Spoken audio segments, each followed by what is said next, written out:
Start हो गया है। हाँ। तो dual nature of matter and radiation, ये समझ लो कि चैप्टर यहाँ से स्टार्ट हुआ, जो तुमको तभी से समझाए ना, भाषण जो दे रहे थे सब इंट्रोडक्शन था चैप्टर का, वो कि है क्या एक्चुअली में, डुअल नेचर क्यों लिखा है, मैटर क्यों, रेडिएशन क्या क्या मतलब है, सब एक्सप्लेन कर दिया सब हम। ठीक है, अब सुनना ध्यान से। सबसे पहले अब भूल जाओ ये जो लिखा हुआ उसको भूल जाओ। अभी तुमको ये फील हुआ कि लाइट पार्टिकल है, इसका बहुत सारा सबूत हम तुमको दे दिए कि लाइट पार्टिकल है। इलेक्ट्रॉन को हम लोग वेव प्रूफ कर ले रहे हैं, और इलेक्ट्रॉन पार्टिकल तो है ही है, तो यानी कि लाइट के पास डुअल नेचर है। एक लाइन में ही हम बता सकते हैं कि डेवेंशन जर्मन एक्सपेरिमेंट से ये प्रूव हो रहा है कि इलेक्ट्रॉन क्या है, इलेक्ट्रॉन क्या है, वेव। और हम लोग को पहले से पता है कि इलेक्ट्रॉन क्या है, पार्टिकल। लेकिन वेव भी प्रूव हो रहा है इलेक्ट्रॉन, यानी कि लाइट के पास क्या है, डुअल नेचर। हर चीज़ के पास डुअल नेचर है, जितना भी चीज़ यहाँ पर प्रेजेंट है लाइट के जैसा। ठीक है, अब सुनना ध्यान से। अब सबसे पहले यहाँ पर एक चीज़ तुमको समझना पड़ेगा, फ्री इलेक्ट्रॉन का कंसेप्ट। फ्री इलेक्ट्रॉन्स के बारे में थोड़ा समझना पड़ेगा। कोई भी तुमको ये पढ़ाएगा चैप्टर तो ऐसे ही चलेगा, ये इसका सीक्वेंस ही यही है चैप्टर का चलने का। Free electron, sir free electron किस में है, तो मेटल में। फ्री इलेक्ट्रॉन्स के बारे में बताने जा रहे हैं मेटल्स में। ठीक है, देखो जैसे मान लो ये मेरा एक सरफेस है, मेटल सरफेस, मेटालिक सरफेस। ये एक मेटालिक सरफेस है, सर किसका है, तो एल्यूमिनियम का है। एल्यूमिनियम, एल्यूमिनियम है ना। एल्यूमिनियम का एटॉमिक नंबर, खुशबू, एल्यूमिनियम का एटॉमिक नंबर कितना होता है, एल्यूमिनियम का एटॉमिक नंबर भी नहीं मालूम। अरे भैया पाप है पाप, एल्यूमिनियम का एटॉमिक नंबर गलत बता रही है। रुको रुको, वाह वाह, 12 होता है शिखा। 13 होता है ना। तुमको एटॉमिक नंबर नहीं पता है खुशबू, खतरनाक कर दी तुम तो आज। देखो ये एक मेटल सरफेस है, किसका, एल्यूमिनियम का। कौन बोला था, नीतू बोली थी। अच्छा तुम बोली नहीं थी। अच्छा तुम बोल रही थी, गलत गलत बताती हो। देखो ये एक सरफेस है मेटल का, और यहाँ पर चिपका हुआ है इलेक्ट्रॉन। क्या है इसमें, इलेक्ट्रॉन बहुत सारा। कितना होगा बताओ, कितना इलेक्ट्रॉन्स होगा इसमें, पगला है, इसमें 13 इलेक्ट्रॉन होगा जंगली, क्योंकि ये एल्यूमिनियम का मेटल सरफेस है ना। तो एल्यूमिनियम का मेटल सरफेस लिए तो 13 होगा। ऐसा कोई ज़रूरी नहीं है, तुम बहुत सारा मतलब कि एल्यूमिनियम का थोड़ा सरफेस को और एक्सटेंड कर दो तो इलेक्ट्रॉन बढ़ा सकता है तुम, ऐसा नहीं है, बढ़ा भी सकता है इलेक्ट्रॉन। तो क्या किया ना तुम यहाँ पर कि यहाँ पर क्या किया कि तुम एक इलेक्ट्रॉन लेके आए यहाँ पर। ठीक है, इलेक्ट्रॉन या ऐसा बोलो रेडिएशन लेके आए यहाँ पर। रेडिएशन क्या लेके आए यहाँ पर, रेडिएशन। तो ये रेडिएशन से इलेक्ट्रॉन बाहर निकलेगा, है ना। इस रेडिएशन से क्या होगा, एक इलेक्ट्रॉन बाहर निकलेगा। और मान लो ये एक इलेक्ट्रॉन यहाँ से बाहर निकल जाता है। अरे दिख रहा है भैया एक इलेक्ट्रॉन, ये बाहर निकल गया। तो ये इलेक्ट्रॉन एक बाहर निकला, तो यहाँ पर क्या बचेगा फिर, यहाँ पर क्या बचेगा, E+। सर प्लस कैसे बचा, देखो एक इलेक्ट्रॉन तुम बाहर निकाला ना, तो माइनस का इलेक्ट्रॉन निकला। तो अगर इलेक्ट्रॉन ये हो रहा है, ड्रॉप हो रहा है, निकल जा रहा है, तो यहाँ पर प्लस आयन बचेगा। ये तुम केमिस्ट्री में भी पढ़ा है कि जो चीज़ इलेक्ट्रॉन को लूज करता है उस पर पॉजिटिव चार्ज आता है। तो यहाँ से इलेक्ट्रॉन निकल गया है, लूज हो गया है, तो इसलिए यहाँ पर क्या आ जाएगा, E+। आया समझ में, E+। अब यहाँ से तुम रेडिएशन लेके आई, तब उससे क्या इमिट हुआ, इलेक्ट्रॉन। सर ये रेडिएशन क्या है, ये लाइट है क्या, या फिर ये कुछ और है? तो इसके बारे में डिस्कशन करेंगे। इसका भी टेंशन मत लो कि रेडिएशन क्या आप लेके आए ऐसा कि उससे इलेक्ट्रॉन निकल गया झट से। इजेक्ट इसको बोलते हैं इलेक्ट्रॉन का, इलेक्ट्रॉन इससे बाहर निकल गया। और कौन सा इलेक्ट्रॉन बाहर निकला, फ्री इलेक्ट्रॉन, बॉन्डेड इलेक्ट्रॉन नहीं। अगर इसमें इलेक्ट्रॉन बॉन्डेड होता तो बॉन्ड तोड़ना पड़ता ना, केमिस्ट्री आ जाता फिर तो। यहाँ पर फ्री इलेक्ट्रॉन था जो कि मूव कर रहा था, तो उसको हम यहाँ से बाहर निकाले। लेकिन एक कष्ट है निकालने में। कष्ट क्या है कि यहाँ पर देखो बैरियर है एक, ये इसको बोलते हैं एनर्जी बैरियर। ठीक है, क्या बोलते हैं, इसका एक और नाम है, सही नाम अगर बोला जाए तो पोटेंशियल बैरियर। क्या है इसमें, यहाँ पर पोटेंशियल बैरियर। यहाँ पर एक पोटेंशियल बैरियर है।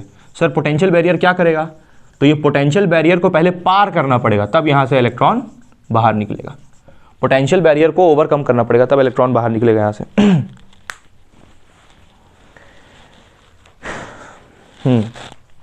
तो यहाँ लिखते हैं, there is a potential barrier there is a potential barrier in the metal surface which should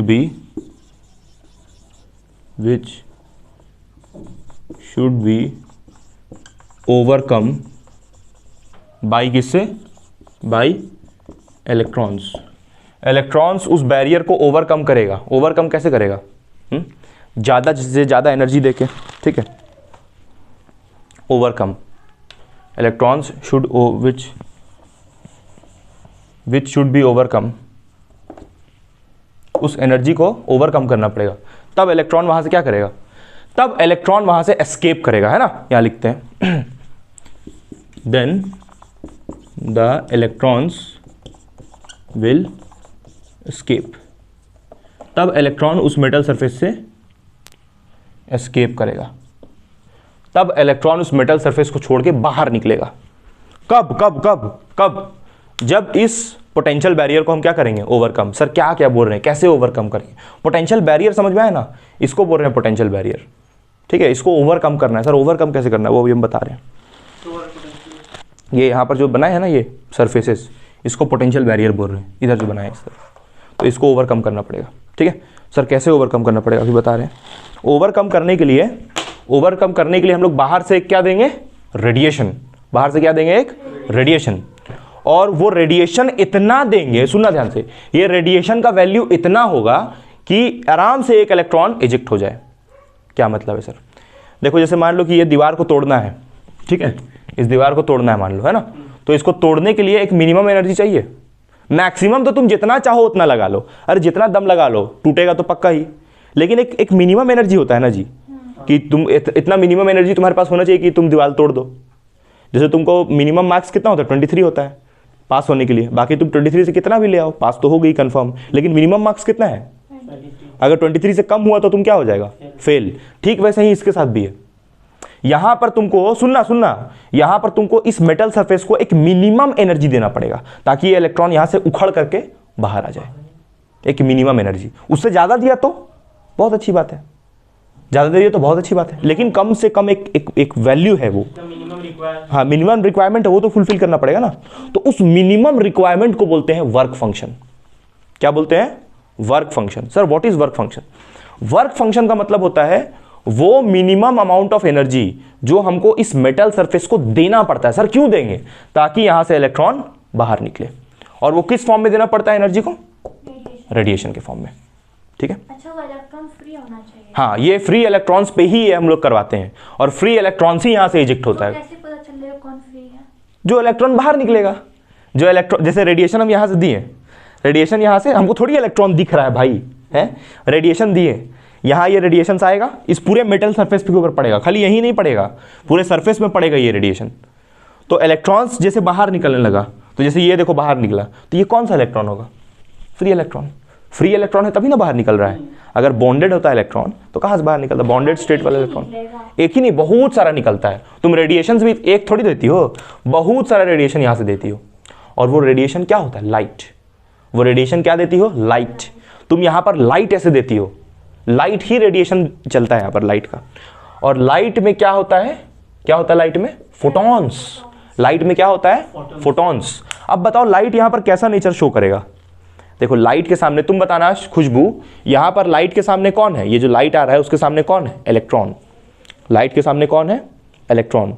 तो अभी जब लाइट इलेक्ट्रॉन को मारने जा रहा है तो उसका नेचर कौन सा होगा? वेव नेचर होगा, पार्टिकल नेचर होगा, पार्टिकल नेचर होगा, क्योंकि ये इलेक्ट्रॉन बहुत छोटा सा है? तो ये भी क्या हो जाएगा? पार्टिकल बन जाएगा। इलेक्ट्रॉन एक पार्टिकल, तो ये भी क्या बन जाएगा? पार्टिकल। और तब जाकर के इसको टक्कर मारेगा कौन? फोटोन। ये लाइट इलेक्ट्रॉन तो पहले से ही पार्टिकल है।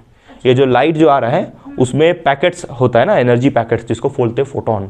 अब सबसे पहले तुम फोटोन पहली बार सुन रहा है, फोटोन होता क्या है? अभी बस तुमको ये बताएं कि फोटोन कुछ नहीं तो एक छोटा सा एनर्जी पैकेट होता है। सर इस पे इसका कोई मास है फोटोन का? नहीं, फोटोन मासलेस होता है, मासलेस पार्टिकल। इलेक्ट्रॉन का मास होता है? हाँ, इलेक्ट्रॉन का तो मास होता है। कितना होता है सर? तो इलेक्ट्रॉन का मास होता है 9.1 इंटू 10⁻⁻27 kg। 31 होता है कि 27 होता है? 31 होता है। क्या लगता है?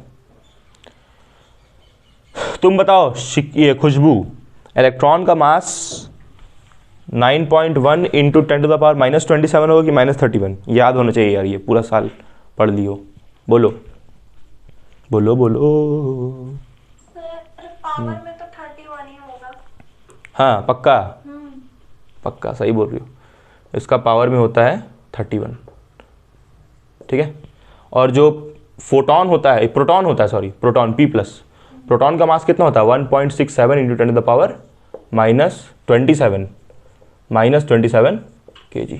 ये होता है प्रोटॉन का मास। प्रोटॉन का पावर -27 आता है, 27 आता है। तो ज़्यादा मास किसका हुआ? ज़्यादा मास किसका हुआ? इसका और इसका में से ज़्यादा मास किसका हुआ? फोटोन का, क्योंकि इसको देखो ना पावर में कितना है इसका, -27, और इसका पावर में कितना है? -31। कौन बड़ा है? -27। हाँ, तो यानी कि प्रोटॉन का मास ज़्यादा होगा इलेक्ट्रॉन से, ठीक है।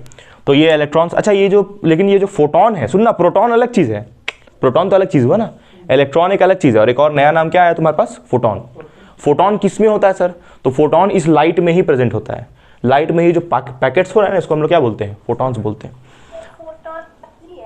हाँ, फोटोन एक एनर्जी है, एनर्जी पैकेट है, छोटा छोटा पैकेट्स होता है जिसमें एनर्जी कंस्टिट्यूट करता है। जो अभी फोटोन के ऊपर हम लोग को डिटेल डिस्कशन करना है, फोटोन का प्रॉपर्टीज भी पढ़ना है ना, पूछता है एग्जाम में फोटोन के बारे में, ठीक है। तो उसके बारे में पढ़ना है, फोटोन के बारे में। तो तुमको ये कहानी समझ में आया क्या हो रहा है यहाँ पर?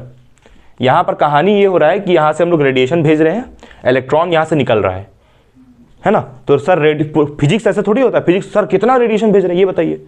तो कितना भेजेंगे? एक मिनिमम रेडिएशन भेजेंगे। तो सर उसका वैल्यू क्या होता है? देखो जैसे हम यहाँ पर किसका मेटल सरफेस लिए हैं? एल्यूमिनियम का। हो सकता है कि सीजियम का सरफेस हो सकता है कि कोई और एलिमेंट हो, कैल्शियम का हो। ये जो मेटल सरफेस है ये किसी का भी हो सकता है ना। तो उसी के हिसाब से यहाँ पर इसका वर्क फंक्शन डिसाइड होगा। वर्क फंक्शन समझा क्या होता है? वर्क फंक्शन जैसे उसी एनर्जी को बोल रहे हैं जो एनर्जी लगेगा इस इलेक्ट्रॉन को बाहर निकालने के लिए। वर्क फंक्शन को हम लोग इससे डिनोट करते हैं, फाई नॉट से एंड डब्ल्यू नॉट से। दो सिंबल, ये सिंबल्स किसका है? वर्क फंक्शन का। ये सिंबल है वर्क फंक्शन का। और वर्क फंक्शन वो मिनिमम अमाउंट ऑफ एनर्जी है जो हमको, तो वर्क फंक्शन का यूनिट क्या होगा? जूल, क्योंकि एनर्जी है ना, एनर्जी, हाँ जूल होगा, एनर्जी का फॉर्म है तो जूल होता है इसका यूनिट, ठीक है। चलो वर्क फंक्शन का अभी डिफिनेशन लिखना है।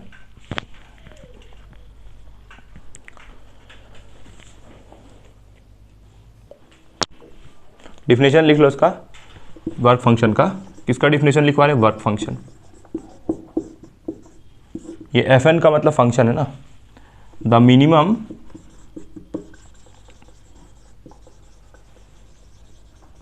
अमाउंट ऑफ एनर्जी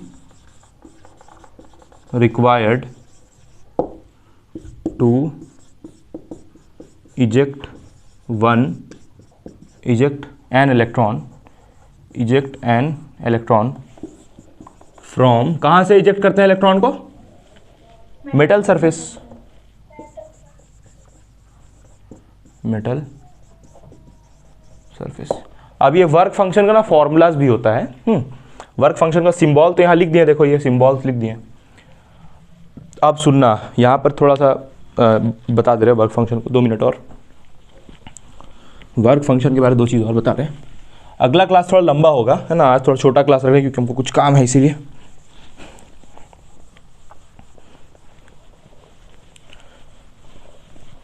बाकी ये चैप्टर भी बहुत छोटा है, तुरंत ही हो जाएगा। देखो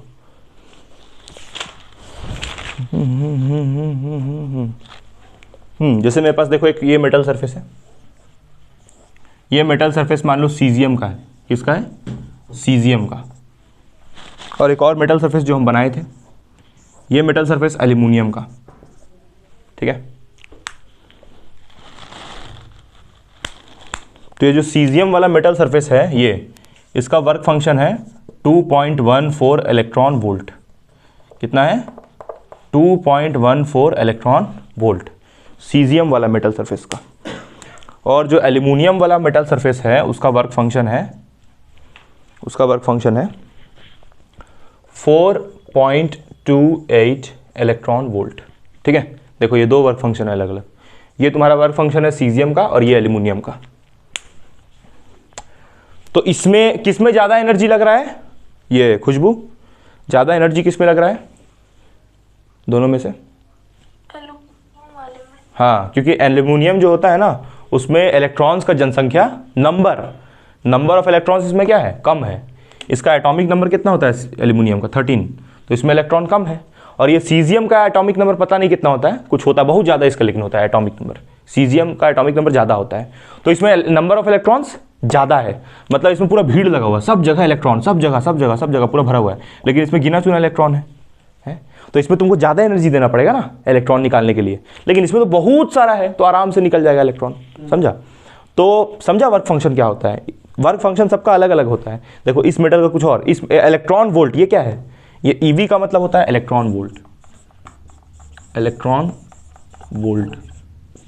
इलेक्ट्रॉन वोल्ट देखो हम लोग यहाँ पर ये लिखते हैं ना कि तुम्हारा, हम अभी बता रहे थे कि जो वर्क फंक्शन होता है उसका यूनिट जूल भी होता है। ठीक है, देखो यहाँ पर जो एक इलेक्ट्रॉन वोल्ट होता है ना वो बराबर होता है 1.6 इंटू 10⁻⁻19 जूल के।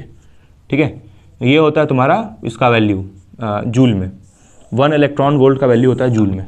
ठीक है, 1 इलेक्ट्रॉन वोल्ट इतना जूल के बराबर होता है। तो तुमको कभी भी सुनना, न्यूमेरिकल में कभी भी डेटा इलेक्ट्रॉन वोल्ट में दिया रहेगा तो तुम उसको किस में चेंज कर लेना, जूल में, उसके बाद उसको सॉल्व करना। ठीक है, तो ये पूरा स्टोरी हुआ वर्क फंक्शन का। अब नेक्स्ट क्लास से हम लोग फोटो इलेक्ट्रिक इफेक्ट स्टार्ट करेंगे। ठीक है, चलो बाय।